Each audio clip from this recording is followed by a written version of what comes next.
Hey, salut tout le monde, bienvenue à Question Auto, j'espère que vous allez bien. Malheureusement, Mère Nature se déchaîne sur nous, donc allez faire un essai routier d'une décapotable, d'une température de schnout, et aussi entendre absolument rien, donc avec le vent qui est totalement terrible, je préférais faire la partie mécanique à l'intérieur.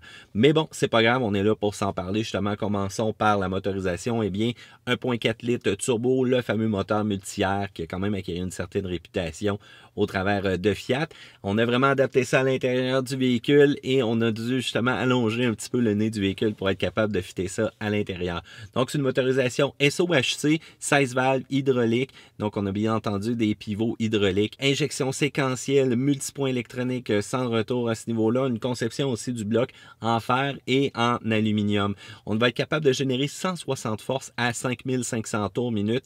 Merci à la turbocompression. Ça, c'est le modèle Classica et le modèle Lusso présentement qu'on a.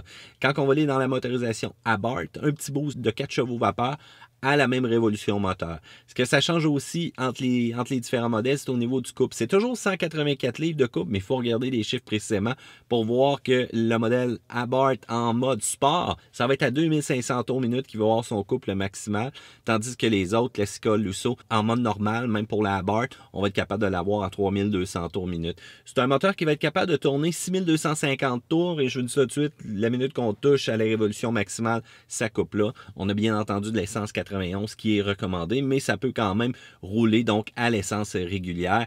Donc, si jamais vous êtes cheap de ce côté-là, eh bien, vous pourrez mettre celle-là de votre choix, mais un petit peu moins de performance, mais un petit peu moins de réponse.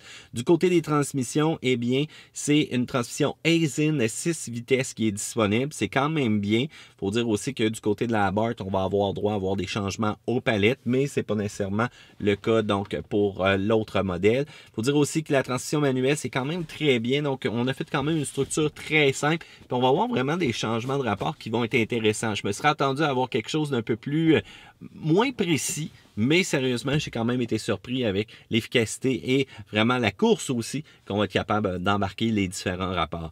Pour le différentiel à l'arrière, eh bien, c'est un différentiel ouvert sur la Classica et la Lusso. Et si jamais vous dirigez vers le modèle Abarth, donc là, ça va être un différentiel à glissement limité qui donne quand même une bonne différence quand on est sur la piste ou tout simplement lorsqu'on va faire des accélérations un petit peu plus violentes de ce côté-là.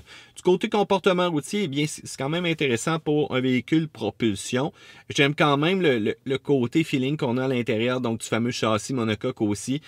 Même les suspensions donc qu'on a retouchées, c'est intéressant de voir leur réactivité. Un petit peu plus mou cependant que sa cousine ou encore sa petite sœurette, la Mazda. Faut dire cependant aussi que c'est pas nécessairement un véhicule qui est très lourd et ça se ressent. On n'a pas besoin d'avoir beaucoup d'HP à l'intérieur de ce véhicule-là pour avoir des accélérations intéressantes. 2436 livres et 40 livres de plus si jamais vous choisissez la version automatique. Et on a quand même des accélérations qui sont totalement raisonnables selon moi. Faut dire aussi encore une fois que si jamais on reste dans les bases révolution moteur, eh bien ça demande quelques changements de rapport. C'est quand même 1.4 litres, hein, c'est pas nécessairement gros, mais avec la volumétrie du véhicule, je trouve que c'est quand même pas si pire. Lorsqu'on va être en décollé, en accélération, c'est extrêmement raisonnable et vous allez voir tantôt nos accélérations qu'on a fait, donc notre 0 au 100. La vidéo va être disponible un petit peu plus tard, et bien vous allez pouvoir jeter un coup d'œil là-dessus. C'est sûr, c'est pas une bombe de vitesse, mais encore là, c'est pas si pire. Côté freinage, 11 pouces à l'avant pour les freins, 11 pouces à l'arrière. C'est sûr que si on choisit les options Brembo, tout dépendant le modèle que vous allez choisir, eh bien là, on va être avec des disques ventilés aussi à l'avant, même dimension, mais encore là, ça donne un feeling un peu plus différent pour être capable d'abuser un petit peu plus sur la piste de ceux-ci. Du côté de la transmission, encore une fois, des bons changements de rapport. La course est quand même rapide. Ce que j'aime bien aussi, c'est que c'est bien étalagé pour une bonne accélération, donc il n'y a aucun reproche non plus à ce niveau-là. Du côté de la direction, c'est léger. On ne ressent pas vraiment ça très lourd et c'est parfait. Ça donne une bonne communication avec la route, même si on utilise une assistance qui est électrique. La suspension, eh bien, c'est une suspension qui est unique à Fiat présentement sur ce véhicule-là.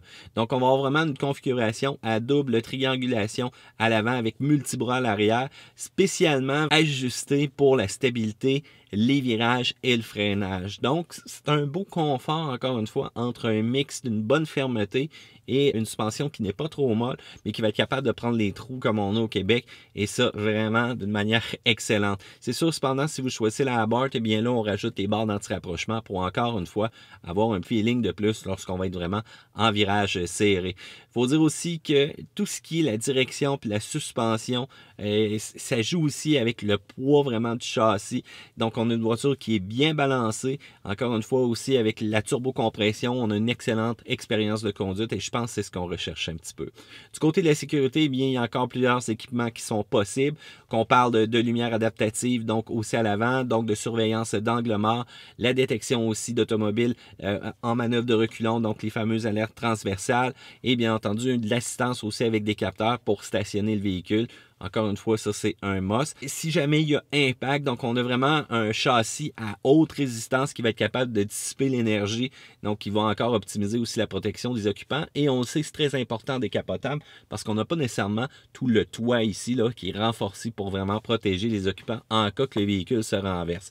Il faut dire au moins que cette section-là semble extrêmement solide, surtout dans la conception qu'on a fait.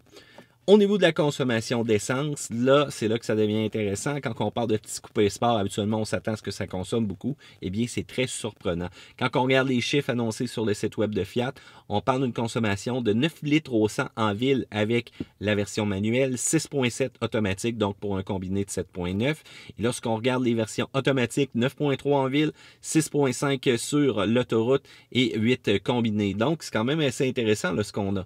Nous, ce qu'on a observé, c'est 8. Donc, parfait, c'est le milieu entre les deux si on veut. Et il faut dire aussi qu'on a quand même brassé un peu l'automobile. Donc, il faut dire qu'on est pile poil dans les chiffres qui sont annoncés. Le réservoir est de très petite dimension. On parle de 45 litres seulement. Fait que ça n'a pas une grande soif au niveau de ce véhicule-là. La question qui demeure, lequel qu'on préfère entre donc sa cousine, sœurette ou peu importe. Le choix est quand même un petit peu difficile. Il faut dire que le comportement routier appartient un peu en accélération à la Fiat, mais lorsqu'on va être en virage à la MX-5, le style aussi rentre là-dedans. Et bon, il y en a qui ont quand même une certaine inquiétude au niveau de la fiabilité. Je ne serais pas très inquiet pour ce véhicule-là. Il faut dire aussi que la valeur de revente dans le futur, il y en a qui considèrent ça, mais habituellement, c'est des bagnoles qu'on garde super longtemps. Je vous laisse la parole sur ceci. La section commentaires, c'est en bas. Donc, n'hésitez pas à partager toutes vos impressions et vos observations. N'oubliez pas aussi, si vous aimez cette vidéo-là, pouce en l'air. Et si jamais vous voulez voir d'autres vidéos, que ce soit sur la Fiat 124, la MX-5 aussi qui s'en vient très bientôt, eh bien, n'hésitez pas, vous avez un bouton s'abonner qui est en haut. Cliquez là-dessus parce que c'est très important. Vous allez pouvoir voir tout ça et ne rien manquer. Matt vous dit à la prochaine fois pour une autre vidéo de questions auto.